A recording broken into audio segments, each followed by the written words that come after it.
All right, we're a little bit windy tonight. Hopefully the wind doesn't destroy a good monologue. So I was going for a bike ride this morning to the gym, and I couldn't help but notice my bike ride. I rode past a school, I should say. And out of the corner of my sunglasses, I noticed about a line of about 100 kids walking down the sidewalk, moved over to the bike lane, minding my own business. And I couldn't help but notice, of that line of over 100 kids, there must have been 4 teachers, all of which were liberal white women, I guarantee it. And then about 100 kids, 97 or 98 of which were complete third worlders. And at first I thought, whatever, Travis, just let it go. Like I've delivered the message in these videos.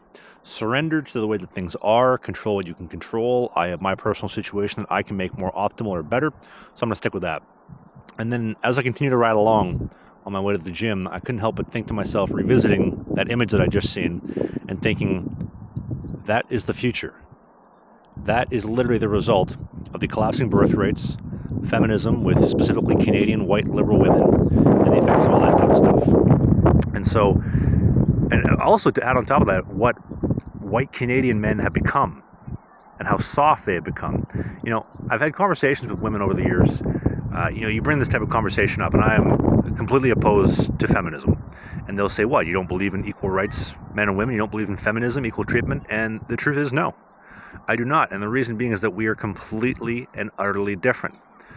Yes, we are both part of the human species, but men and women are so different. I've heard the analogy, men are from Mars, over here, and women are from the Andromeda Galaxy, far, far, far, far, far away. Not even Mars and Venus. No, that's a common mainstream comparison. It is Mars and the Andromeda Galaxy. And I'll bring it back to hockey, because I played 4 years of professional hockey, if you're new to the channel, and I was a goaltender. I was a pro hockey goaltender, and if you were to give me the exact same rights as a goaltender that a player wouldn't be able to do my job properly, right? If you're familiar with hockey, I know a lot of you beer gut over the keyboard conservatives know hockey. You love sports. You love your sports ball. You care more about the Montreal Canadiens making it to the second round than you do your own team, your own country not being invaded by the third world.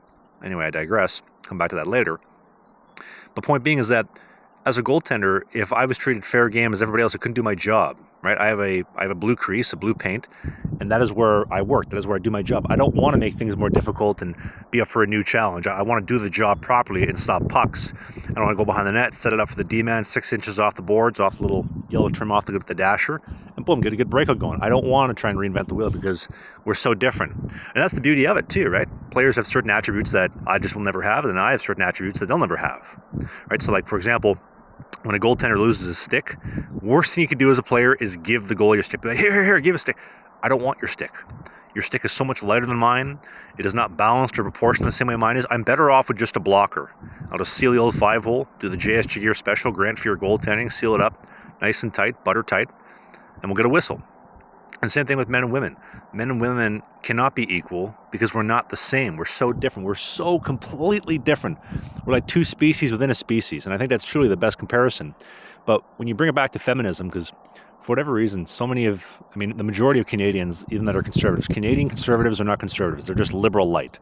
They're soft soy boy, beaten down, shells of themselves men, because there are no real men in Canada left. But point being is that feminism, although it seems nice on the outside, feminism, I swear, was just a sabotaging tactic for women.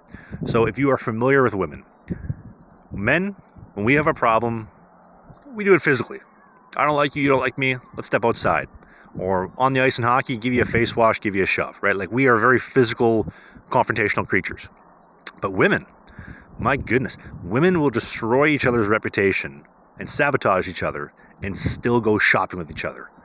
Absolutely hate your guts, call you every name in the book, which I'm not going to send you to because I want to keep this video up and not get taken off the internet quite yet, and still be friends.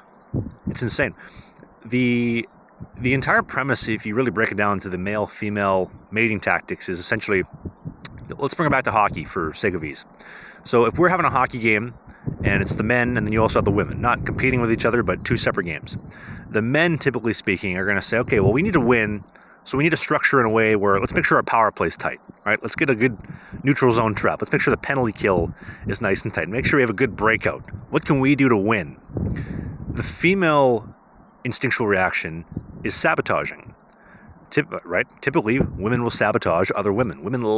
Single women love taking women single, or making them single, or keeping other single women single, right? They're very sabotage based.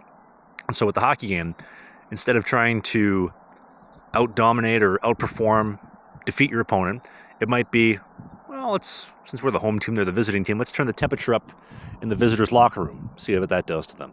Maybe we'll cut your skate laces. Maybe we'll put a little bit of sock tape on the blades of your skates for warm-ups. Right? Maybe we'll get the Zamboni driver to not do the ice the same way on your side as our side, since we have home ice advantage. The female mating strategy is extremely sabotaging based. It's how they've always been.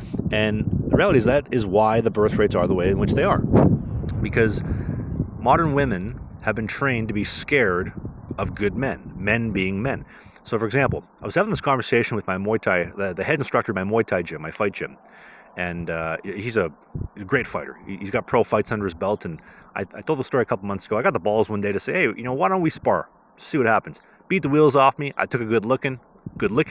I stood in there, took my shots, got a few good ones in there as well myself, and we had a good time. I learned a lot, I'll tell you that for sure. It was a good learning lesson.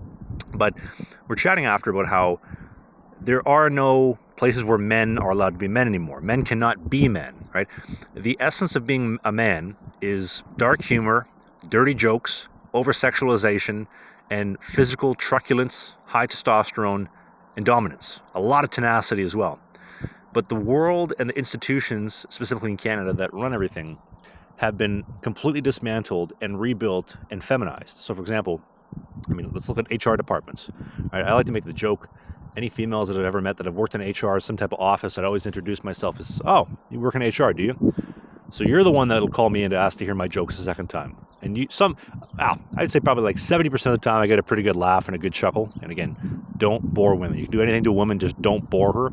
The other 30%, and this is a great way to weed them out, like, that's not funny. What type of joke would you make? And then I make a really inappropriate joke and then kind of weed them out. It works fantastic. Travis, line 1, we'd like to hear your joke one more time. Right? But this is the way that things have gone. And the whole essence of toxic masculinity, it's kind of nice that I feel like it's died down a bit. It's not as strong as it was a couple years ago. There's this, for lack of a better term, retarded liberal feminist that I dated for about a year in Vancouver. This is the first girl I dated on a long-term basis when I moved to Vancouver full-time. And I was still playing professional hockey this time. I was training in the off-season. And we're driving home.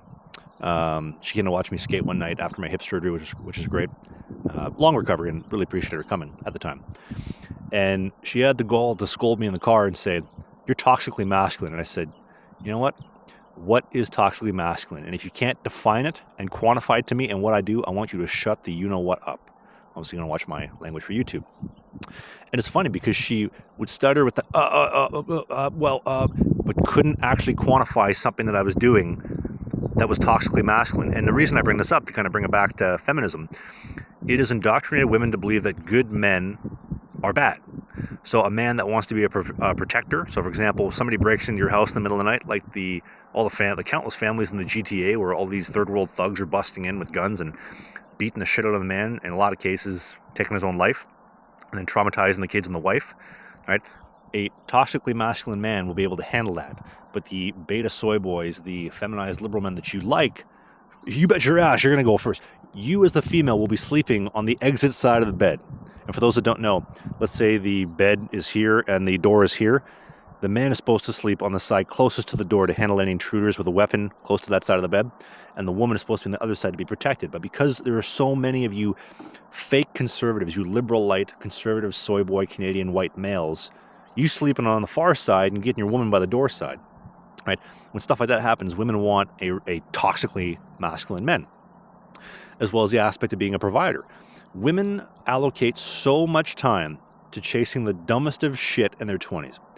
They're told, go to university, get a degree, climb that corporate ladder, get squared away career-wise, and then deal with kids, which translation means waste your 20s partying, having a good time, get into the workforce, get a soul-crushing career, probably working for the government, and then when you lock in some type of stability in your life and you have all the accomplishments, your nice apartment, your Tesla Model 3, then find a man in your mid to late 30s. But where have all the good men gone by the time they hit their 30s?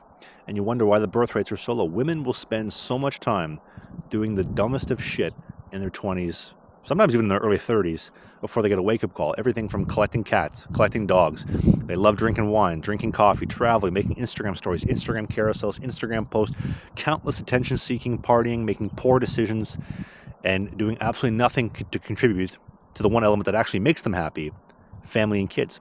It's interesting, and I've told this story before.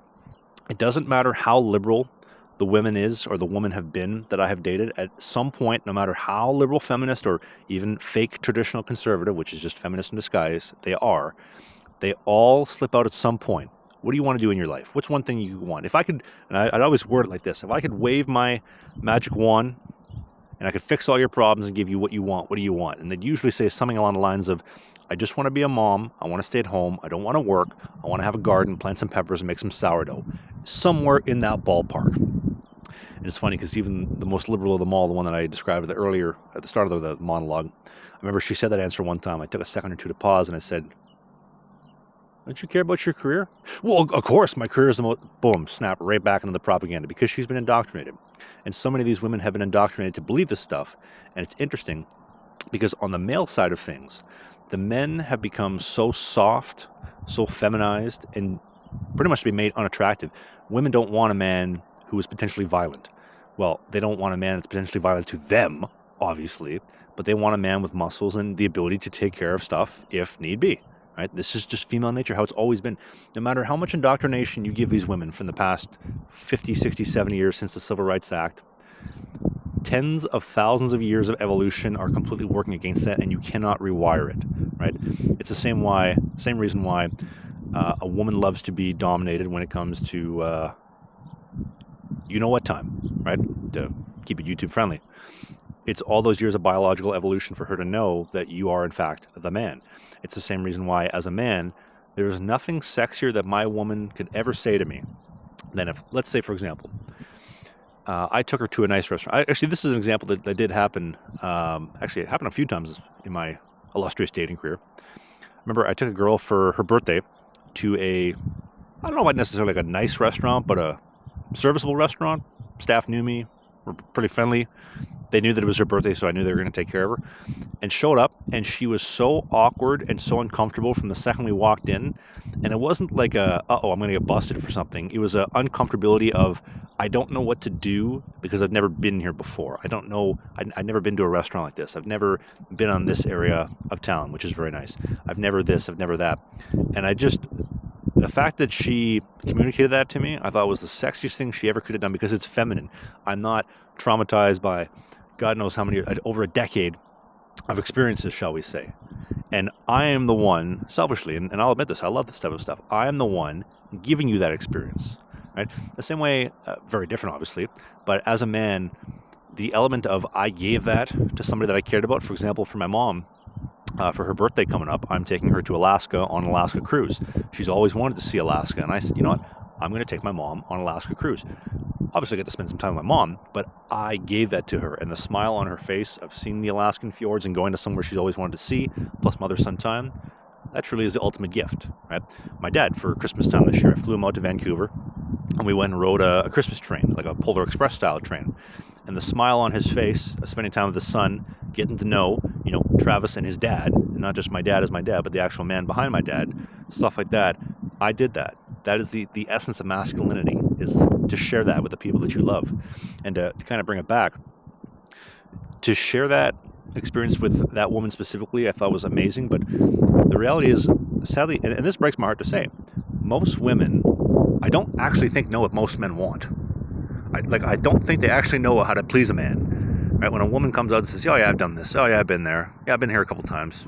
Yeah, I know all about that. I know the manager. It's like, what the hell? It's so unattractive. Why are you so experienced? Right? I don't want an experienced woman.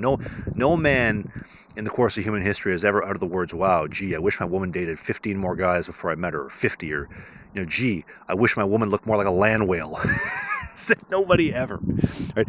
The element of love between men and women is so different, because Dr. Orion Taraban, his book, The Value of Others, is fantastic, where he predicates no relationship on earth can exist without the existence of some form of value being transacted. And it doesn't matter if it's romantic, friendship, professional, etc. But specifically in the romantic setting, if considering that the female dictates the terms and the living conditions of the relationship, if there is no value being transacted, a relationship can't exist. So if you ever heard a woman say, would you still love me if I was a worm? Well, no, I don't date worms. And if you weigh as much as Barry Sanders, O. Lyman, or Dustin Bufflin, sorry, I'm out, right? You have a standard for me. If I lost all my money, I lost my job, I had nothing going for me, I became, shaped like a butternut squash, you'd bounce on me too. Like, you have a standard for me, I have a standard for you. And personally, I like that. I like having a standard for myself.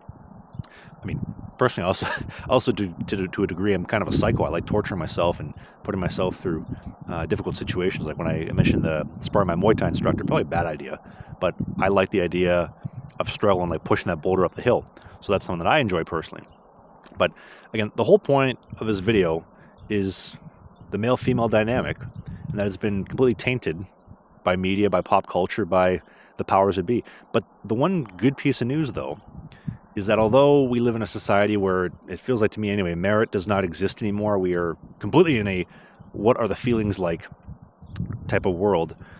The gatekeepers previously of the CBC, the CTV, Canadian news networks, they don't have a monopoly anymore. Yes, they do completely influence the boomers and the people that believe that things are as good as what Mark Carney and the boys tell them in the House of Commons. But with high-speed internet and smartphones, you and I, we can have this conversation, we can talk about it, which is great.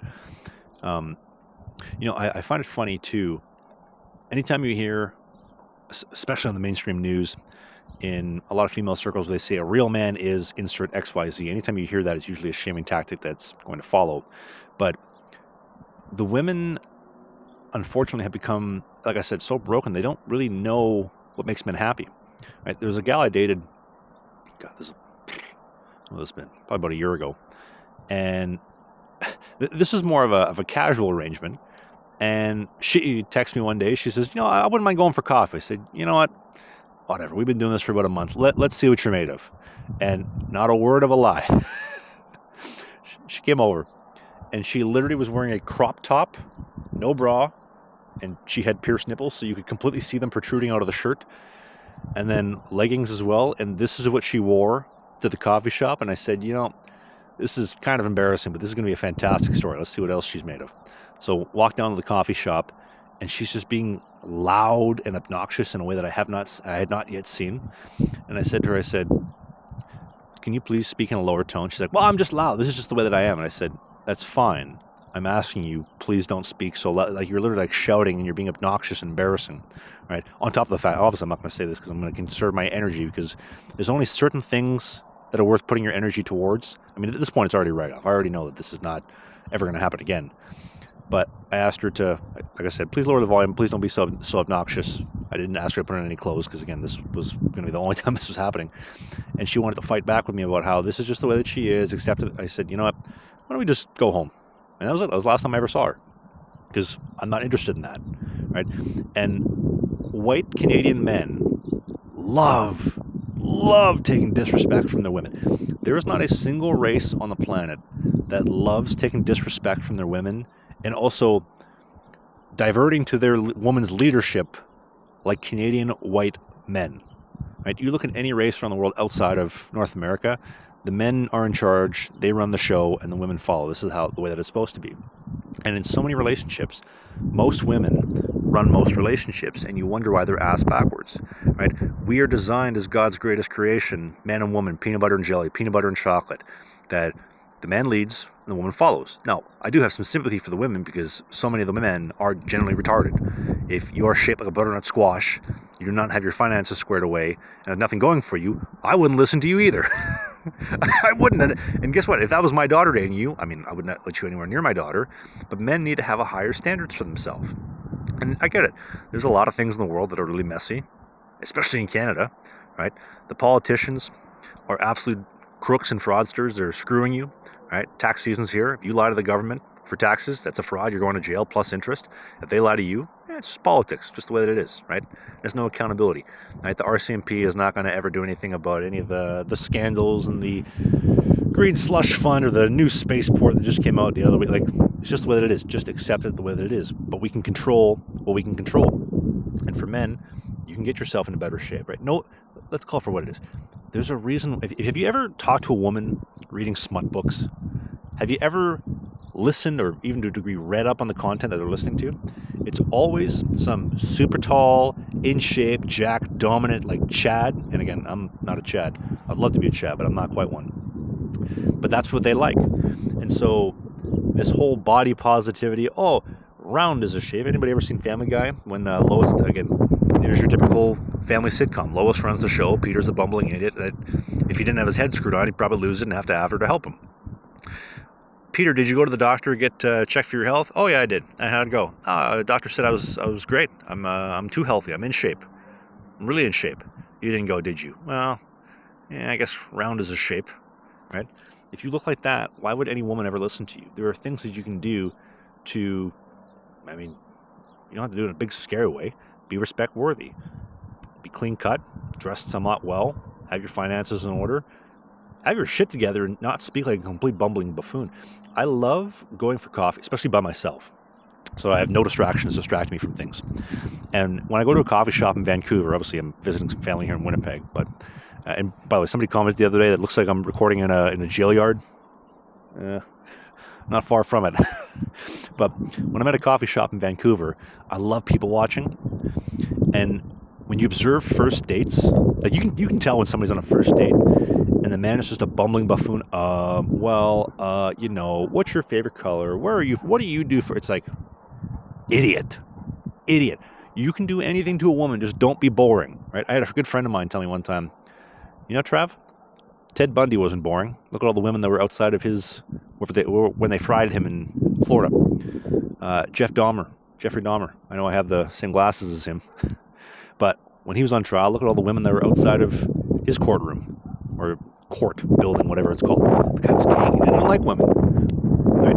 You can do anything to a woman. Just don't be boring. And it's funny because when that friend told me that, with the Bundy, the Dahmer analogy, I think I had a streak of about 5 or 6 dates in a row where for whatever reason, all the women brought up the worst date of their life, and it all predicated something along the lines of he was just boring and not interesting. And I said to the one after about 5 or 6 dates of the streak happening, saying, so what you're saying is just don't be boring. You have to be entertaining. You have to be funny. All right. Done and done. I can absolutely do that. I will push your buttons. All right. I will bust your balls, metaphorically speaking, obviously. And if you don't want to be aboard, we can absolutely do that. And it works fantastic. But Canadian white men have dropped the ball. And they have, as far as I'm concerned, this is the reason why the birth rates are so low. Canadian white men have no standards for themselves. They're the only race that has no race loyalty. You look anywhere on the planet, every single race has loyalty to within their race, specifically with the men. But for some reason, the white Canadian men have none of it. They will sit there and get all up in arms about, the Ottawa Senators got swept in 4 games by the Carolina Hurricanes. The refs suck. Or some bullshit like that. Do you think Leon's better than Connor McDavid? I think Draisaitl's better than McDavid. They will fight you over that. But there's a third world invasion happening that are going to replace you and you're going to be completely outnumbered in about 20, 30 years. This is why the bike analogy that I told at the start of the video annoyed me so much. Was maybe not a problem right now because it's happening in a school ground. Canadian white men have completely abandoned their ancestors that built everything, right? And I've said it in many videos before. I am actually more native than I am white. I'm a card-carrying member of the native community, and despite that, I am like the only person standing up for Canadian white people. The women need to be checked. The men need to get back in line and get back to what made things so great. Because the country that I love in Canada is great because Northern Europeans settled it and built it. Right? It wasn't built by Indians. It wasn't built by third worlders or Africans or the Japanese or the Americans. There's a reason it's Canada, not America. It was built by Northern Europeans with a specific vision. And the sooner we can get back to that, or dropping the birth rates the way that the elites want, because then they'll have enough of the useless eaters, and the useless eaters can go away and say, okay, guys, have we had enough? Can we get back to some normalcy now? Please, no more scamdemic or bioweapon jabby-dabbies, if you know what I mean. Stuff like that. That's one thing that needs to be fixed. I mean, it's not one thing. It is the thing that need to be fixed. It's so sad. And the men are supposed to have loyalty within their own race. Women never really have. Like, if you've ever listen to Rollo Tomasi, the Rational Male, talk about war brides, the concept of in war, men were killed or enchained as slaves, and the women that would embrace the conquerors would go on to evolve and have kids, and the women that didn't were killed. And so every single person on Earth right now is a byproduct, for the most part, of the women that made that decision to embrace their conquerors. So women have always embraced other races and their better mate, the better male choices and their conquerors, but men have no excuses. Men are supposed to be the ones that are loyal. Men are built on the premise of appreciation, respect, and loyalty. And in Canada, you white Canadian men have just given up.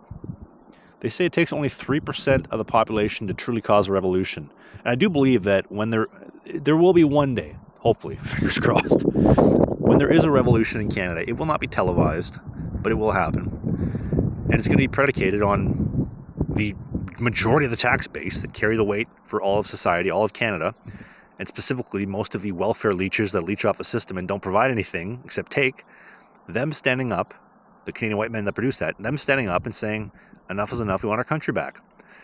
And if you're shaped like a butternut squash, shaped like a pear, or an upside down, uppercase Q, like bowling ball Doug Ford, you don't have a high enough testosterone to do it, to fight for your country. Where is your jam, right? Where is your desire to fight? Trav, my wife said that I need to keep my job to pay the mortgage. Send her ass packing. Well, that's not very nice. Listen, you want to know how you can do that? You would have the balls to stand up to your wife and tell her, listen, I'm voting for the People's Party of Canada.